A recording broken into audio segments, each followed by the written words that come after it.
Meus queridos, que a graça e a paz de nosso Senhor e Salvador Jesus Cristo esteja sobre a sua vida e sobre a sua família.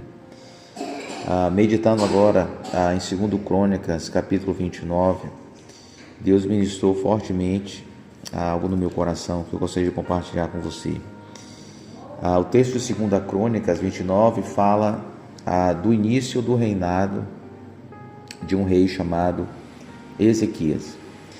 E eu queria dar um tema para esse capítulo que é recomeçar com Deus é possível.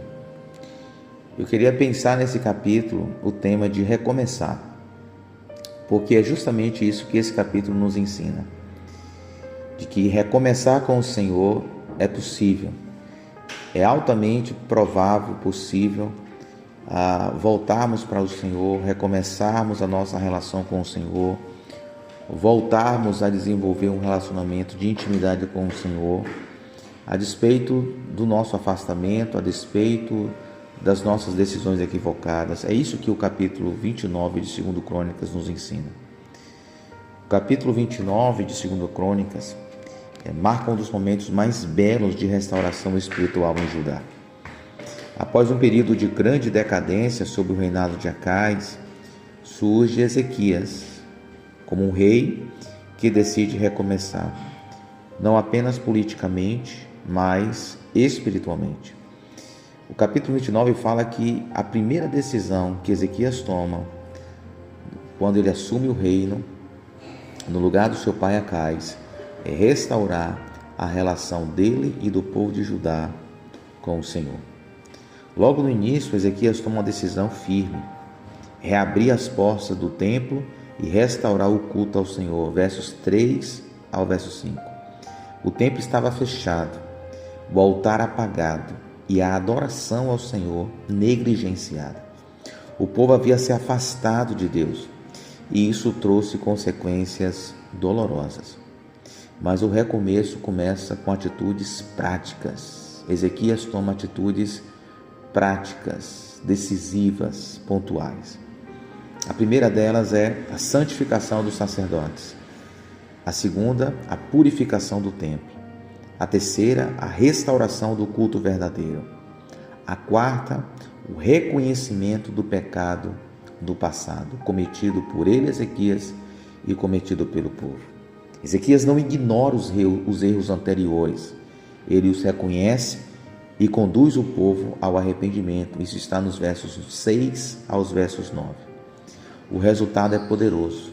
A presença de Deus é restaurada e a alegria volta ao povo. Versos 25 aos versos 36, que é o final do capítulo. A mensagem central para mim e para você não pode ser mais clara. Sempre há um caminho de volta para Deus. Recomeçar exige, em primeiro lugar, decisão. Como Ezequias, precisamos tomar a iniciativa. Precisamos decidir voltar para Deus. Precisamos decidir voltar a ser um homem ou uma mulher de oração. Precisamos decidir voltar a ser um homem ou uma mulher da palavra, da leitura da palavra, de ler a palavra, de meditar na palavra. Precisamos tomar a decisão de sermos adoradores ao Senhor, adorarmos ao Senhor de todo o nosso coração. Em segundo lugar, é necessário a limpeza espiritual. Remover aquilo que nos contamina ou que contamina a relação entre nós e o Senhor. É preciso haver uma limpeza espiritual. Em terceiro lugar, é preciso a prioridade correta. Colocar Deus novamente no centro.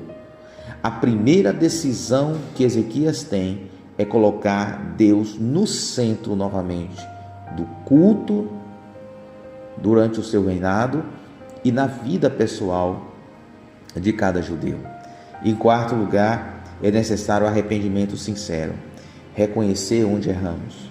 Sem esses 4 passos, de maneira bem difícil nós retornaremos ao Senhor.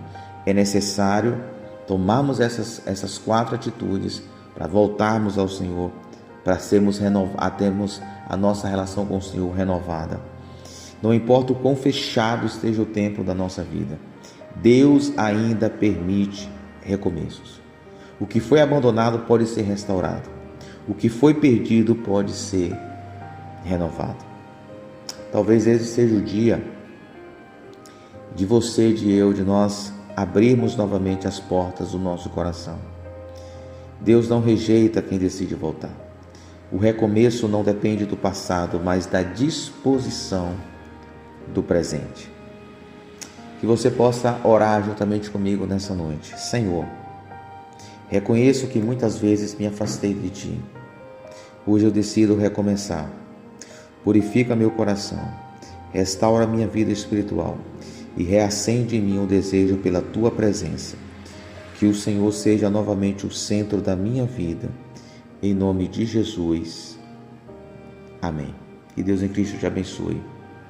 Em nome de Cristo Jesus. Amém.